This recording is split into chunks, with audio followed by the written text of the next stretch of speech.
বিসমিল্লাহিৰ ৰহমানিৰ ৰহিম। পৰম কৰুণাময় অসীম দয়ালু আল্লাহৰ নামত আৰম্ভ কৰিছোঁ।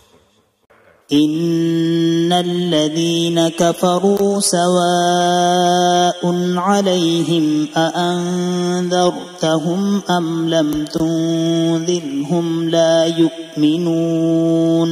নিশ্চয় যিসকল কাফিৰ হৈ গ'ল সেইসকলক আপুনি ভয় দেখুৱাওক বা নেদেখুৱাওক সিহঁতে ইমান নানে। খতামাল্লাহু আলা কুলুবিহিম ওয়া আলা সামঈহিম ওয়া আলা আবসারিহিম গিশাওয়াতুন ওয়া লাহুম আযাবুন আযীম। আল্লাহ তাআলাই সিহঁতৰ অন্তৰবিলাক আৰু কাণবিলাকত মোহৰ মাৰি দিছে আৰু সিহঁতৰ চকুবোৰত পৰ্দা দি দিছে আৰু সিহঁতৰ কাৰণে আছে কঠোৰ শাস্তি